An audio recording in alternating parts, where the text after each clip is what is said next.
Good morning friends. कल के class को आगे बढ़ाते हुए हम लोग ने जो कल डिस्कस किया था एनसीईआरटी बुक्स और कौन सी किताबें किस तरह से फाउंडेशन के लिए करना चाहिए, उसके बाद आज पार्ट 2 में हम लोग ये जानने का प्रयास करेंगे कि स्टडी जो मटेरियल हमने कलेक्ट किया है वो किस तरह से उसको हम लोग यूज कर सकते हैं या हम अपनी तैयारी को आगे कैसे बढ़ा सकते हैं जिससे कि हम अधिक से अधिक फ़ायदा उठा सकें। एक चीज़ मैं और यहाँ जोड़ना चाहूँगा कि अगर आपके पास फाउंडेशन अच्छा है तो उसके साथ न्यूज़पेपर का प्रयोग कीजिए। डेली कम से कम 2 न्यूज़पेपर अगर इंग्लिश मीडियम में यूज कर सकते हैं तो इंग्लिश मीडियम के न्यूज़पेपर, वैसे कंपटीशन के लिए सबसे अच्छा न्यूज़पेपर द हिंदू माना जाता है, तो द हिंदू का प्रयोग आप लोग कर सकते हैं। और आज के समय में ये कहना कि ये पेपर उपलब्ध नहीं है, ये सबके लिए ऑनलाइन है और यूज कर सकते हैं आप। इसके अलावे हिंदी के न्यूज़पेपर में आप यूज कर सकते हैं जो आपको लगता है कि अवेलेबल है। जनसत्ता अच्छा माना जा सकता है इसके लिए, तो आप न्यूज़पेपर ज़रूर रीड कीजिए। मतलब स्टूडेंट के लिए पर डे 2 न्यूज़पेपर ज़रूर रीड कीजिए। और न्यूज़पेपर में हेडलाइंस के साथ साथ इंटरनेशनल अफेयर्स की चीज़ें, जो अंतर्राष्ट्रीय स्तर की चीज़ें घट रही हैं, इकोनॉमिकल, गवर्नमेंट ऑफ इंडिया की पॉलिसी, खासकर देखा ये जाता है कि पूरा पेपर हम लोग पढ़ना शुरू कर देते हैं और एक टाइम हमारा जो होता है किल होता है। जनरली उस न्यूज़ को ज़्यादा फोकस कीजिए जो इंडिया से रिलेटेड है। अगर वर्ल्ड न्यूज़ भी है और वो इंडिया से रिलेटेड है तो वो आपके एग्ज़ाम पॉइंट ऑफ व्यू से सही होता है या वैसे क्वेश्चंस आते हैं। कोई भी इकोनॉमिकल रिफॉर्म्स, कोई भी आर्थिक सुधार जो भारत से संबंधित हैं और विश्व उससे प्रभावित होने जा रहा है, वो क्वेश्चंस के रूप में पूछे जा सकते हैं। तो ऐसे क्वेश्चंस को या ऐसे न्यूज़ को आप ज़रूर रीड कीजिए और उसका विस्तार, इससे आपको 2 चीज़ें होंगी।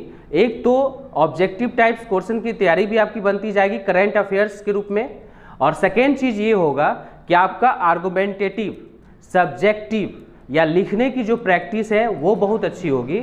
इंटरव्यू में भी, बहुत सारे एग्जाम में जब इंटरव्यू के लिए आप जाइएगा तो पर्सनालिटी डेवलपमेंट के रूप में भी इसको आप यूज कर सकते हैं। नॉलेज होता है तो इंसान की जो पर्सनालिटी होती है वो ऐसे ही निखर जाती है।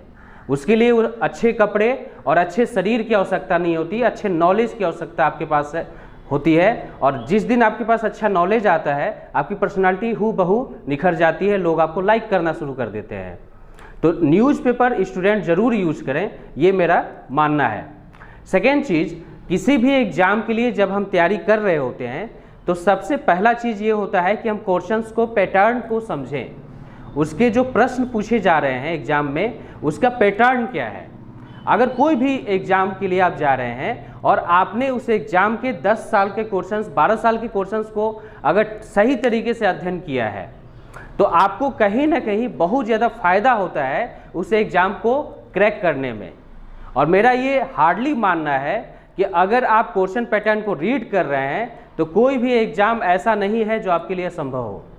लेकिन हाँ, आवश्यकता इस बात की है कि आप क्वेश्चंस पर एक अच्छा समय दें अपने अध्ययन के रूप में।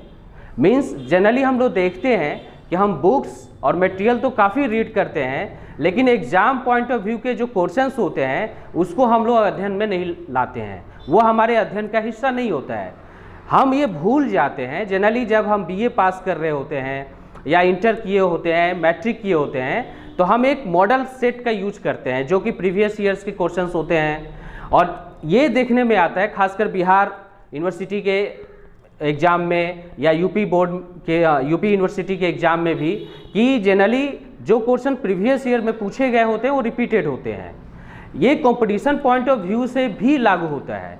इस चीज़ को समझने की आवश्यकता है। और जिस दिन हमने इन चीज़ों को करना शुरू किया, आप ये जान के रखिए कि 20% क्वेश्चंस की तैयारी इस पॉइंट ऑफ व्यू के रूप में आप कर सकते हैं। मैं ये नहीं कहता हूं कि 100% आपकी तैयारी हो जाएगी, हाँ, लेकिन एक चीज़ है कि आप जागरूक होते हैं, आप क्वेश्चन को समझते हैं, आप उस फील्ड को समझते हैं जहां से क्वेश्चन उठाया जा रहा है। अगर हिस्ट्री के क्वेश्चंस है, ज्योग्राफी के क्वेश्चंस है, पॉलिटिकल क्वेश्चंस है, तो किस फील्ड से, किस चैप्टर से, किस टॉपिक से क्वेश्चन ज़्यादातर लिए गए हैं, आपको अध्ययन से मालूम चलता है। तो ये एक तरीका जरूर अपनाइए आपके अध्ययन क्षेत्र के रूप में कि आप थोड़ा सा समय क्वेश्चंस रिसर्च पर या क्वेश्चंस के अध्ययन पर भी डालिए, जिससे आपको बहुत ज़्यादा, इसको स्ट्रेटेजिक बोलते हैं, मतलब कहने का अर्थ यह है कि ये हमारी रणनीति का एक हिस्सा है और हमारी रणनीति जितनी अच्छी होगी उतनी ही अच्छी तैयारी हम कर पाते हैं। जनरली हम लोग गधों की तरह तैयारी में लगे रहते हैं, घोड़े बनने का प्रयास नहीं करते हैं। काम वही कर रहे हैं, लेकिन अगर थोड़ा सा एक्टिव माइंड होकर किया जाए, एक्टिव तरीके से किया जाए, तो उस काम को हम बहुत अच्छी तरह से कर सकते हैं। तो क्वेश्चंस पैटर्न को जरूर एक बार देखिए, किसी भी एग्जाम के लिए वो आपके लिए ज़्यादा बेनिफिट होता है। सेकेंड चीज़ मेरा ये मानना है कि अगर आप रीड कर रहे हैं तो उसको बारीकी से रीड कीजिए। मेहनत आप एक बार जरूर कर रहे हैं, थोड़ा सा कठिनाई भी हो सकती है, लेकिन एक बार की मेहनत जो होती है आने वाले समय में आपको ज़्यादा फलदायी होती है। कभी भी ऐसा सोचकर अध्ययन के रूप में नहीं जाना चाहिए कि ये मेरे लिए यूजफुल नहीं है। अगर आप न्यूज़पेपर रीड कर रहे हैं, नोट्स बुक्स रीड कर रहे हैं, कुछ भी रीड कर रहे हैं, तो उसके लिए एक ओपन माइंड होकर जाइए और ऐसा नहीं हो कि आलस के रूप में हो या नहीं पढ़ना है, बहुत ज़बरदस्ती वो काम कर रहे हैं। इससे क्या होता है कि आपका नुकसान होता है। मेहनत तो आप कर ही रहे होते हैं, लेकिन उसका बेनिफिट आप नहीं उठा पाते। मतलब दूसरे शब्दों में हम कह सकते हैं कि मज़ा लेकर, मतलब आनंद के साथ पढ़ाई करना चाहिए। एक साथ अगर इस चीज़ को समझाया जाए तो जनरली देखा जाता है कि एक स्टूडेंट ये सोचता है कि हम 18 घंटा पढ़ेंगे, 20 घंटा पढ़ेंगे, 12 घंटा पढ़ेंगे, 14 घंटा पढ़ेंगे। इस चीज़ को थोड़ा समझने की ज़रूरत है। हम जब भी बैठते हैं पढ़ने के लिए तो हमारा ध्यान जो केंद्रित होता है वो 25 मिनट, 30 मिनट, 35 मिनट का ही होता है। तो उस स्थिति में हम छोटे छोटे टाइम टेबल अपने क्रिएट कर सकते हैं और छोटे छोटे टॉपिक्स को ले सकते हैं, जिससे कि हम उस छोटे छोटे टॉपिक से बड़े बड़े लेसन्स को पूरा कर सकें। जनरली ऐसा होता है कि हमने तो एक मोटी किताब लेके बैठ गए और एक चैप्टर खोला, पता चला कि पढ़ते पढ़ते दिमाग अब भटकना शुरू कर देता है। तो यहाँ ध्यान देने की आवश्यकता है कि आप आधा घंटा, 20 मिनट, 25 मिनट का जो समय है, उस समय आपका दिमाग जो होता है पूरा टॉपिक पर रहे और देन आपको लगता है कि अब थोड़ा सा भटकाव आ रहा है, थोड़ा सा इधर ध्यान जा रहा है, तो उस समय उठिए, थोड़ा सा इधर उधर घूमिए और देन फिर आके आप उस चीज़ को रिपीट कर सकते हैं, आगे ले जा सकते हैं। लेसन्स कंप्लीट करने के लिए ज़रूरी नहीं है कि एक बार बैठे और पूरे बड़े लेसन को हम कंप्लीट कर लें या चैप्टर को कंप्लीट कर लें। छोटे छोटे टॉपिक्स को लीजिए और उस टॉपिक्स के अनुसार जो उसका खंड होता है उसको पढ़िए। आपको समझ में आ रहा है, बहुत अच्छी बात है। नहीं समझ में आ रहा है, रीड करने का प्रयास कीजिए और उसके डाउट्स को क्लियर करने का प्रयास कीजिए अपने गुरुजनों से या अपने बड़े लोगों से, या फिर आज बहुत सारे माध्यम है जिससे आप कर सकते हैं। तो कंपटीशन के लिए ये तो आपको करना ही पड़ेगा।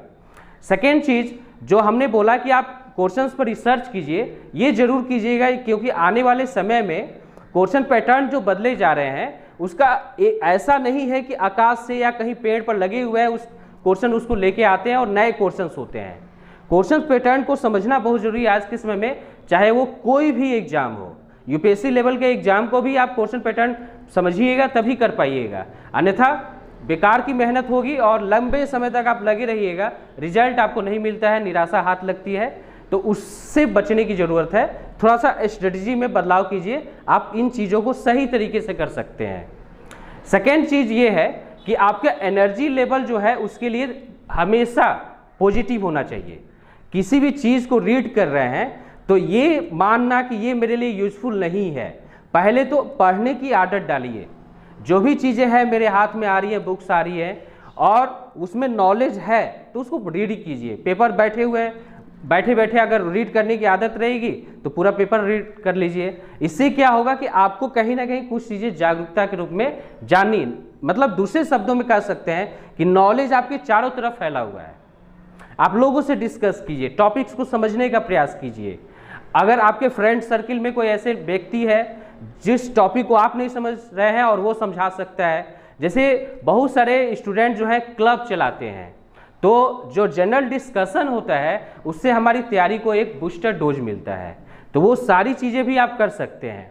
सेकेंड चीज़ मैं यहाँ कहना चाहूँगा कि कुछ स्टूडेंट ऐसे होते हैं जिनकी हिस्ट्री बहुत अच्छी होती है, फिजिक्स बहुत अच्छी होती है, लेकिन पता चलता है कि ज्योग्राफी उनकी खराब है।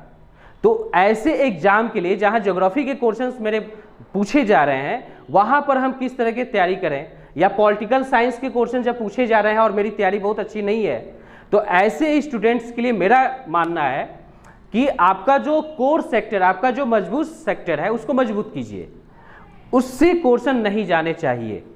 अगर मान लीजिए किसी एग्जाम में 20-25 क्वेश्चन हिस्ट्री से आ रहे हैं, तो आपकी तैयारी इतनी अच्छी होनी चाहिए हिस्ट्री में, और हिस्ट्री तभी आपकी अच्छी मानी जाएगी जब 20-25 में आप 22-23 क्वेश्चन कर रहे हैं। इससे क्या होगा, जो कॉम्पनसेशन चीज होता है, जो क्षति आपको नुकसान ज्योग्राफी में या दूसरे सब्जेक्ट या दूसरे टॉपिक के कारण हो रहा है, तो वो वहां आप पूर्ति कर सकते हैं। कंपटीशन पर कल हमने बोला भी था कि पॉइंट 1 से आप बाहर हैं और पॉइंट 1 से आप अंदर हैं, तो ये एक कोर सेक्टर है, यहां आपको समझना पड़ेगा। ऐसा नहीं है कि मेरा सारा चीज कमजोर है, कुछ चीजों को मजबूती के साथ रखना पड़ेगा। जैसे करेंट अफेयर्स है जिसको आप मजबूत कर सकते हैं, आर्ट्स के सब्जेक्ट को आप समझ सकते हैं, मजबूत कर सकते हैं। कुछ चीज़ें रटने वाली, आप साइंस बैकग्राउंड के बच्चे का साइंस बहुत अच्छा होता है, उनका मैथ भी अच्छा होता है, लेकिन इस चीज़ के साथ मत जाइए कि किसी का फिजिक्स अच्छा है तो फिजिक्स के सारे क्वेश्चन करके आएगा, ऐसा कहीं नहीं होता। कंपटीशन के जो क्वेश्चंस होते हैं वो सिलेबस से अलग होते हैं, भले लाइट से क्वेश्चन पूछा जाता है लेकिन उसका प्रैक्टिकल यूज क्वेश्चंस ज़्यादा पूछे जाते हैं। तो ये जरूरी नहीं है कि मैथ का स्टूडेंट जो है सारे मैथ के सवाल को बना जाएगा, तो इस गलतफहमी में कभी नहीं रहना चाहिए। और तैयारी भी आपको टाइम मैनेजमेंट के अनुसार हमको करना है। टाइम मैनेजमेंट जिस तरह से हम व्यवस्थित रखेंगे उसी तरह से एग्जाम को क्रैक कर सकते हैं। तो आज के क्लास में बस इतना ही। कल से मैं अपना रेगुलर क्लास शुरू करूंगा और कल से मैं एक करंट अफेयर्स का टॉपिक आपको टच करवाऊंगा विद ज्योग्राफी के साथ। उसके बाद धीरे धीरे इसी तरह से डेली बेसिस पर मैं एक वीडियो आपको जीके जीएस का देता रहूंगा। Thank you.